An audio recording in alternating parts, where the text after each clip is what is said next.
Tissue cultures ऊतक संवर्धन। Tissue culture जीव से अलग एक कृत्रिम माध्यम में कोशिकाओं और ऊतकों को विकसित करने की तकनीक है। टिश्यू कल्चर क्या है?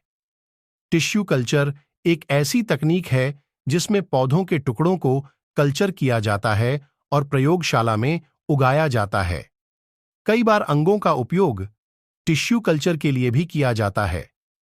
संस्कृति के विकास के लिए इस्तेमाल किया जाने वाला मीडिया शोरबा और अगर है। इस तकनीक को सूक्ष्म प्रवर्धन के रूप में भी जाना जाता है। यह रोग मुक्त पौधों के उत्पादन और विकासशील देशों में पौधों की उपज बढ़ाने के लिए फायदेमंद साबित हुआ है। इसके लिए केवल एक बांझ कार्यस्थल, ग्रीन हाउस, प्रशिक्षित जनशक्ति और एक नर्सरी की आवश्यकता होती है। विकासशील देशों में टिश्यू कल्चर द्वारा ओनैल पाम, केला, बैंगन, अनानास, रबड़ के पेड़, टमाटर, शकरकंद का उत्पादन किया गया है। टिश्यू कल्चर के प्रकार। टिश्यू कल्चर तकनीक के विभिन्न प्रकार निम्नलिखित हैं।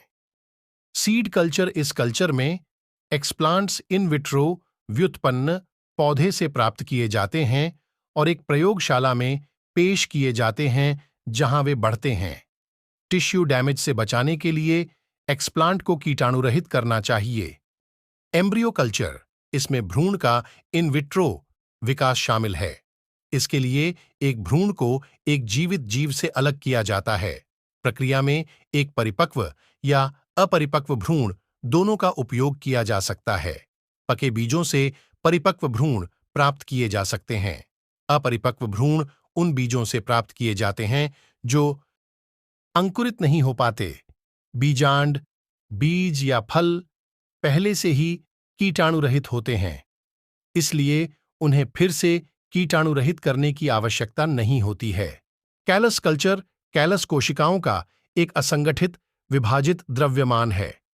जब एक्सप्लांट्स को उचित माध्यम में कल्चर किया जाता है तो कैलस प्राप्त होता है। कैलस की वृद्धि के बाद अंग विभेदन होता है।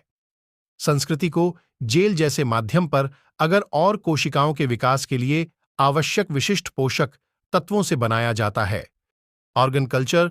इसमें पौधे के किसी भी अंग जैसे प्ररोह, पत्ती को एक्सप्लांट के रूप में प्रयोग किया जा सकता है।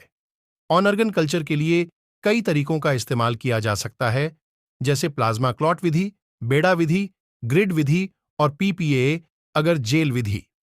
इस पद्धति का उपयोग जीव की संरचना और कार्यों को संरक्षित करने के लिए किया जाता है। Protoplast culture. यह बिना कोशिका भित्ति वाली कोशिका है। हैंगिंग ड्रॉप विधि या सूक्ष्म संवर्धन कक्षों का उपयोग करके एक प्रोटोप्लास्ट को सुसंस्कृत किया जा सकता है। प्रोटोप्लास्ट कल्चर में कई चरण देखे जा सकते हैं। कोशिका भित्ति का विकास, कोशिका विभाजन, पूरे पौधे का पुनर्जनन।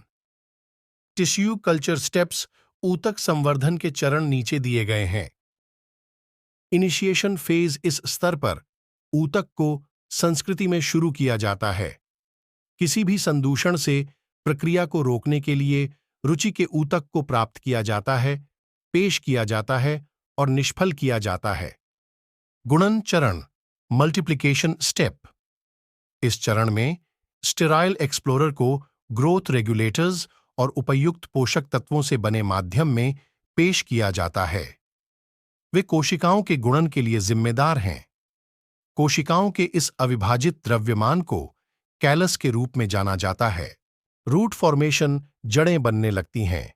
जड़ निर्माण शुरू करने के लिए पौधे के विकास हार्मोन जोड़े जाते हैं। नतीजतन हम एक पूर्ण पौधे प्राप्त करते हैं।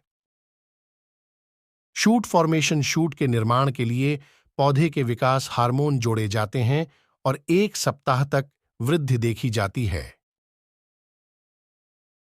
To practice. जब पौधा विकसित होना शुरू होता है तो इसे नियंत्रित पर्यावरणीय परिस्थितियों में विकसित करने के लिए ग्रीन हाउस में स्थानांतरित कर दिया जाता है। अंत में इसे प्राकृतिक पर्यावरणीय परिस्थितियों में बढ़ने के लिए नर्सरी में स्थानांतरित कर दिया जाता है। Cell harvesting.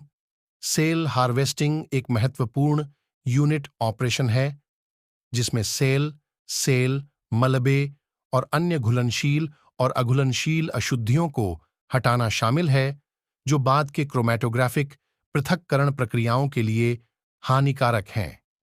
वीडियो अगर हेल्पफुल लगी हो तो चैनल को सब्सक्राइब कर लो, वरना ढूंढते रह जाओगे।